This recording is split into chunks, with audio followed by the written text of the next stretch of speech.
अस्सलाम वालेकुम dear YouTube family, कैसे हैं सब। उम्मीद करती हूँ कि सब ठीक होंगे, खैर आफियत से होंगे। अल्लाह ताला सबको अपने हिफ्ज़ व अमान में रखे। तो जी, मेरा कोई भी काम जो है वो चाय के बगैर तो शुरू हो नहीं सकता, इसलिए आपको मेरे व्लॉग में बार बार चाय देखने को मिलेगी।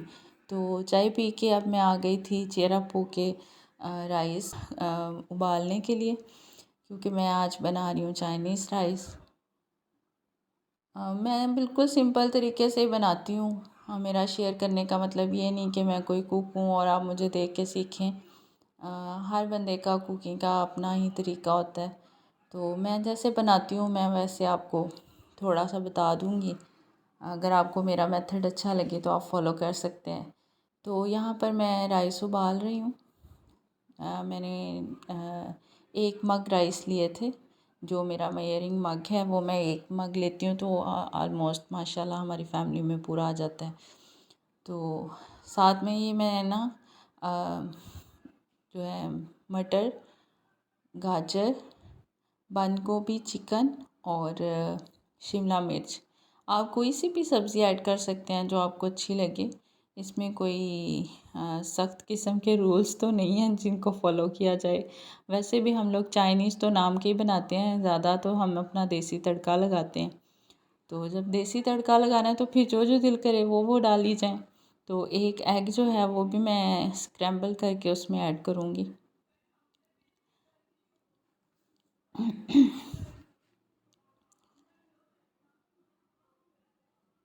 तो मैं चाइनीज़ जो है वो ज़्यादातर वैसे तो चाइनीज़ फ्राइड राइस भी आप बना सकते हैं।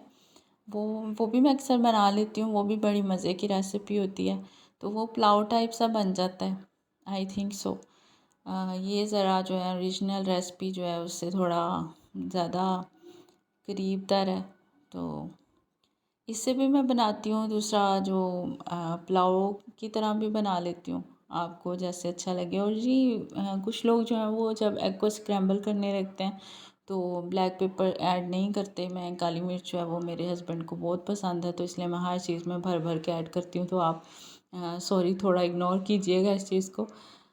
तो यहाँ पर ना मैंने प्याज को सौते कर लिया था और उसमें मैंने ना चिकन ऐड कर दिया था। चिकन को मैंने ना बोनलेस पीस लिए थे, आप विद बोन भी ले सकते हैं। वही बात है कि कोई भी चीज़ आप यूज़ कर सकते हैं जो आपको पसंद हो। कुछ लोग विद बोन पसंद करते हैं चिकन को। तो यहाँ पर मैंने सारी सब्जियां भी ऐड कर दी थी साथ में। सॉल्ट जो है ना वो मैंने स्टार्टिंग में भी ऐड किया था और राइस को उबालते हुए भी ऐड किया था, तो इसलिए मैं ना थोड़ा साल्ट का जो रेशियो है ना वो चेक करके फिर डालूँगी ताकि ज़्यादा ना हो जाए। तो यहाँ पर मैं थोड़ा सा सिरका ऐड कर रही हूँ, 1.5 टेबल स्पून के करीब। तो चिली सॉस है मेरे पास, वो मैं ऐड कर रही हूँ। अगर आपके पास गार्लिक चिली सॉस हो तो वो तो बहुत ही बेस्ट है ना, फिर गार्लिक का टेस्ट इसमें बहुत अच्छा आता है। तो मैं आगे चल के ना गार्लिक जो है वो थोड़े से ऐड करूँगी, क्योंकि मेरे पास गार्लिक चिली सॉस जो है ना वो अवेलेबल नहीं थी। तो सोया सॉस भी मैं थोड़ी सी ऐड करूँगी। सोया सॉस मैं कम ऐड करूँगी क्योंकि मैं सिरका ज़्यादा यूज़ कर लेती हूँ, वाइट विनेगर। तो सोया सॉस का मैं थोड़ा सा यूज़ जो है ना वो कम रखती हूँ। आप अपनी जो है चॉइस के मुताबिक ज़्यादा या कम कर सकते हैं। ये सारी सब्जियां ऐड करके, ये सॉसेस ऐड करके मैं इसको अच्छी तरह से भूनूंगी। इतना नहीं कि बस इसका कच्चापन दूर हो जाए, क्योंकि अभी हमने कैरेट जो है वो भी कच्ची डाली है। यहाँ पर मैं ना ऐड कर रही हूँ लहसुन जो है। गार्लिक को मैंने चॉप कर लिया था, हाथ से ही किया था। मैंने चॉपर में नहीं किया था। तो वो थोड़े थोड़े ना, मेरे हस्बैंड तो कहते हैं कि आप उसकी जो है ना पूरा ही वो डाल दिया करो। तो मैं फिर ज़ाहिर सी बात है बच्चों ने भी खाना होता है, तो मैं उस लिहाज से फिर थोड़ा चॉप करके डालती हूँ। वो क्लोव्स जो कहते हैं ना वो मुझे वैसे ही बड़े पसंद हैं, तो आप ऐड कर दिया करो। लेकिन मैं फिर ना थोड़ा चॉप करके डालती हूँ, बच्चों को तो बिल्कुल भी पसंद नहीं है। वैसे भी वो राइस को छान छान के खाते हैं। यहाँ पर जी मेरी जो है ना हाफ़ टर्न हो गई थी सब्ज़ी। तो मैंने जो है राइस जो है ना वो मैंने फुल कुक किए थे, क्योंकि मैं हाफ़ कुक राइस से ना चाइनीज़ राइस या बिरयानी नहीं बनाती। उससे थोड़ा आपको ना हैंडल करना मुश्किल हो जाता है, फिर दम में आपको बहुत एफ़र्ट करनी पड़ती है। फिर मैं एफ़र्टलेस पकाने के लिए ना थोड़ा ऐसे करती हूँ कि जो फुल कुक राइस जो है ना वो यूज़ करती हूँ। उससे बड़ा मज़े का ना जल्दी से झटपट बन जाती है चीज़। अभी मैं इसको अच्छे से मिक्स कर लूँगी। ये मैं ना सॉफ्ट हैंडेड मिक्स कर रही हूँ, ये नहीं कि मैं बहुत इनको सख्ती से मसल रही हूँ। तो ये सॉफ्ट हैंड है, बिल्कुल आपको फील हो रहा होगा। तो मिक्स मैं इनको अच्छे से कर दूँगी ताकि ना सारे राइस का जो है ना, राइस पे भी ऑयल आ जाए और बड़ी अच्छी सी शाइन आ जाए और सारी सब्जियां अच्छे से मिक्स हो जाएं इक्वली। तो इसको मैं अच्छे से मिक्स करके फिर इस पे लिड लगा दूँगी ताकि ना फिर भी अगर आपने फुली कुक भी किए हो ना तो सब्जियों को और राइस को यकजा होने के लिए, टेस्ट को, अरोमा को आने के लिए ना आप इस पे लिड ज़रूर दिया करें ताकि ये ना थोड़ा दम में कुक हो जाए। तो आप समझ लें कि अगर हम हाफ़ कुक जो राइस है उनको 25 मिनट्स देते हैं उसके लिए दम के लिए, या समझ लें कि 15 to 10 मिनट देते हैं, वहाँ पर इसको 7 to 5 मिनट्स आप लिड दे दें तो ये बड़े अच्छे से बन जाएंगे। आजकल ना नहीं आ रहे जो है ग्रीन अनियंस, वो बड़े अच्छे लगते हैं ना इसमें।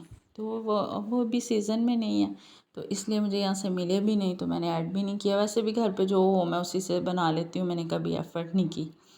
तो यहाँ पे मैं लिड लगा के तो जो भी खाना बनाने के दौरान जो बर्तन हुए थे वो मैं वॉश कर लूँगी। मैं हैंड टू हैंड वॉश करती रहती हूँ, उससे फिर ये होता है कि छोटे छोटे बच्चों के साथ आपके ना काम निपटे सिमटे से लगते हैं तो आपको बार बार कोशिश नहीं करनी पड़ती। तो यहाँ मैं आपको दिखा रही हूँ कपड़ों का ढेर जो कि मेरी हेल्पर जो है वो धो के सुखा के और यहाँ पे ढेर करके चली गई थी। तो ज़ाहिर सी बात है ये तो अब काम मैंने खुद ही करना है, मैं इनको समेटूँगी। और फिर अभी मैंने बच्चों के और अपने हस्बैंड के अपने जो है अलग अलग करने हैं, रखे तो उसने अलग अलग है लेकिन फिर भी मैं अलग अलग करूँगी। फिर तय लगा के कुछ रख लूँगी, कुछ को प्रेस करूँगी। तो पहले मैं बर्तन वॉश करूँगी, उसके बाद अगर टाइम हुआ मेरे हस्बैंड के आने तक तो मैं इंशाल्लाह फिर कपड़े भी समेट लूँगी, नहीं तो फिर रात को तो समेट ही सकते हैं। तो यहाँ पे मैं सारे बर्तन जो है ना वॉश करके रख लूँगी।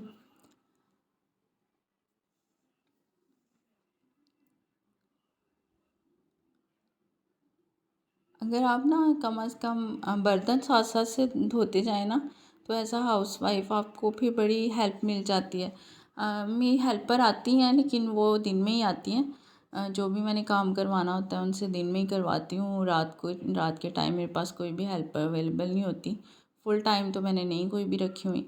तो कपड़े वो धो जाती हैं, मेरे साथ सफाई करवा जाती हैं, बर्तन धो जाती हैं दिन के टाइम वाले सारे। तो शाम को मैं ये नहीं करती कि मैं बेसन भरती रहूँ और सुबह तक मैं वेट करूँ कि वो हेल्पर आएंगी तो वो धोएंगी।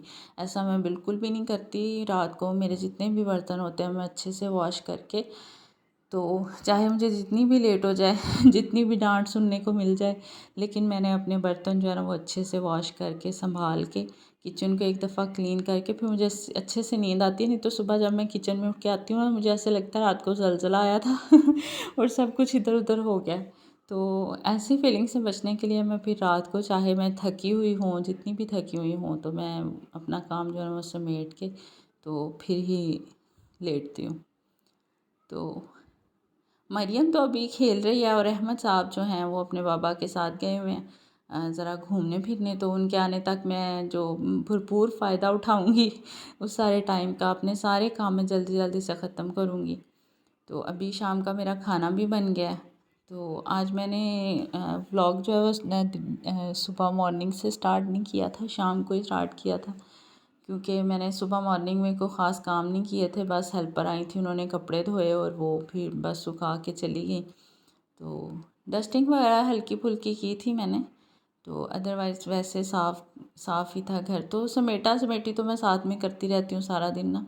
घर पे जो भी मुझे इधर उधर चीज़ नज़र आए तो फिर वो तो साथ साथ होता ही रहता है। मुझे सेटिस्फेक्शन नहीं होती जब तक ना चीज़ें इधर उधर हों। तो मुझे ऐसे लगता है ना कि कुछ भी मिसप्लेस है तो मुझे लगता है कि मुझे ना बहुत, लेकिन कुछ भी जो है ना वो आपको बहुत ज़्यादा हद तक नहीं जाना चाहिए किसी भी चीज़ में। बच्चे हैं तो वो ज़ाहिर सी बात है मिस तो करेंगे ना। तो मैंने एक यूट्यूबर की बात सुनी थी कि वही बच्चे होते हैं जिनको हम डांटते हैं कि वो चीज़ें समेट के नहीं रखते, और फिर वो जब बड़े हो जाते हैं अपने अपने घोंसलों में चले जाते हैं, तो फिर वो चीज़ें सदियों तक एक ही जगह पर पड़ी रहती हैं। तो उनको कोई हिलाने वाला नहीं होता, तो हम सोचते हैं काश वो वापस आएँ और आके इन चीज़ों को इधर उधर करें। तो सालों तक वो चीज़ें जो हैं वो वैसे मैनेज्ड पड़ी रहती हैं। तो वो मुझे उनकी बात बड़ी टच की। मैं अक्सर बच्चों को डांटती थी, मरियम को डांटती थी कि आप चीज़ें इधर से उधर फेंकती रहती हो। फिर मैंने सोचा कि उस बात ने मुझे बड़ा अट्रैक्ट किया। उसके बाद से मैंने ना डांटना कम कर दिया। मैं इजी फील करती हूँ कि अगर आपके बच्चे कोई मैस करते हैं तो आप उस पर शर्मिंदा नहीं हो। बच्चे हैं तो ज़ाहिर सी बात है, वो ये तो उनकी रूटीन है, वो करेंगे। तो यहाँ पर मरियम साहब जो हैं वो तशरीफ़ ले आ रहे थे कि मामा जी जल्दी से आ जाएं और बाहर देखें कि बच्चे बहुत शोर कर रहे हैं, मुझे भी बाहर जाने की इजाज़त मिले। तो मैं इस टाइम बाहर नहीं जाने देती बच्चों को। शाम के टाइम आप भी थोड़ी एहतियात किया करें। हमारे नबी पाक सल्लल्लाहु अलैहि वसल्लम का भी फरमान है कि रात शाम के वक्त अपने घरों के दरवाज़े जो है वो बंद कर लें और अपने बच्चों को वो घरों से बाहर ना निकलने दें। कम से कम मगरिब के वक्त तक ना थोड़ी एहतियात किया करें। तो हमारे बच्चे तो निकलते ही मगरिब के टाइम में, चलो जी पार्क चलेंगे, चलो जी यहाँ चलें, चलो जी वहाँ चलें। तो मैं अभी आ गई थी, अभी मुझे थोड़ा सा टाइम मिल गया, तो मैंने सोचा कि चलो जो भी अलग हो सके कपड़े मैं कर लूँ। तो मिलते हैं जी फिर किसी और अच्छी सी वीडियो के साथ। मैं अपने कपड़े समेट लूँ और आप भी अपना कोई काम कर लीजिएगा और दुआओं में याद रखिएगा। अल्लाह ताला सबको अपने हिफ्ज़ व अमान में रखे। और सब्सक्राइब कीजिएगा, लाइक कीजिएगा और शेयर कीजिएगा मेरी वीडियो को। आपकी सपोर्ट जो है वो हमारा बैकबोन होता है। तो मिलते हैं फिर किसी और अच्छी सी वीडियो के साथ। इंतज़ार कीजिएगा। अल्लाह हाफिज़।